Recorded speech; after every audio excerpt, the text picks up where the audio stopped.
Good morning, everyone. Good evening, everyone. My study is on posterior capsulopacification and NDA capsulotomy rates in patients implanted with square edge and non-square edge IL in manual SICS, no financial interest. PCO being most common post-operative complication of cataract surgery, main etiology being the proliferation, differentiation, and migration of the lens epithelial cells. One of the ways being the square edge IL was studied in this group and the need for NDA capsulotomy. A randomized study, a controlled trial in a tertiary healthcare center over a period of 18 months with a sample size of 104, 52 in each group was studied. All patients undergoing manual SICS in the age group of 50 to 80 years were included. Small people, pseudoexfoliation, traumatic cataract, complicated cataract, subluxated cataract were excluded. If intraoperatively pre-existing PCO or extended rhexis or posterior capsular rent or sulcal placed IOL, then the patients were excluded.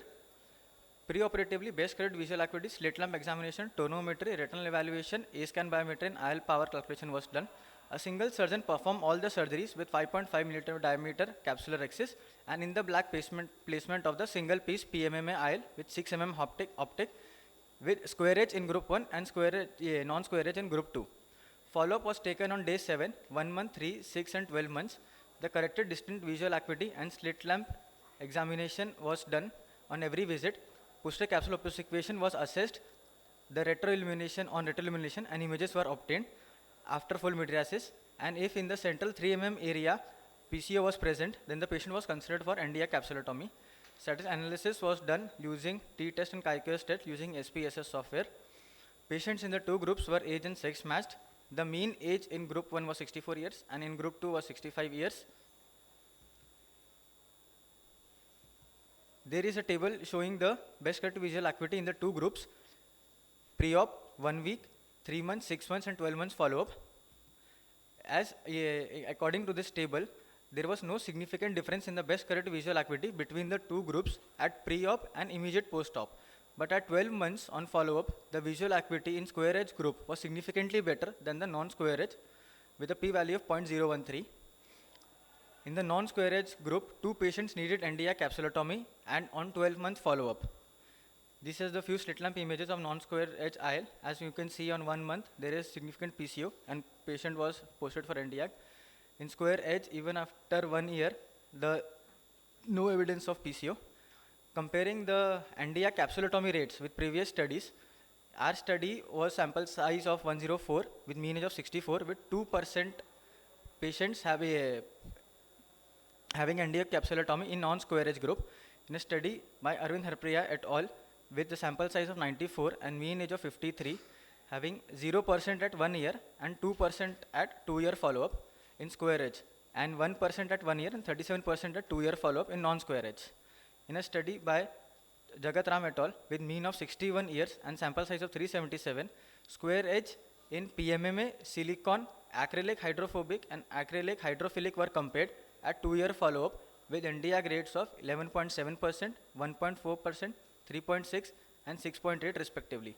In a study by Rekha with 128 sample size, a mean age of 62 years, having 1.6% at 18 months follow-up and 3.1% in non-square edge group. The rate of occurrence of PCO is significantly less in square edge IL than non-square edge IL.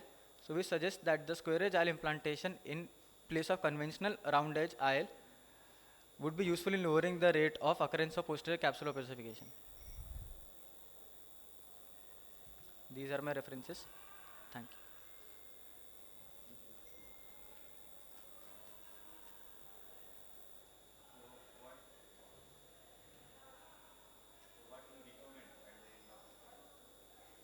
Sir, that square edge IL should be used because in previous studies also and in this study also, it needs sir further post-operative follow-up also because I did the study till 1 year follow-up.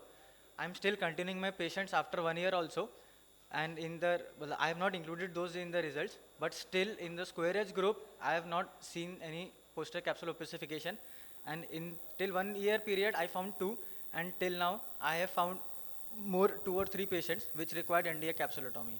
So I would recommend that square edge IL should be used. So can you tell me how a square edge IOL, a square edge design of the it's on a posterior surface, Yes, how it prevents the, by which mechanism it prevents the PCO? Sir, it will, the lens epithelial cells, the cortical matter which remains, or so it will not go behind the lens. The square edge will stop the lens epithelial cells from going behind the lens. In square edge, it can easily go behind the lens and proliferate over the posterior capsule. Yes, it prevents the LEC migration. Yes, sir. That's the first, the theory also which I told, that the migration proliferation of the lens epithelial cells. One question arises. Yes, sir. In all cases, surgeons were the same? Or Yes, sir. Single surgeon. Single surgeon? Yes, sir. They did, that's right. Okay.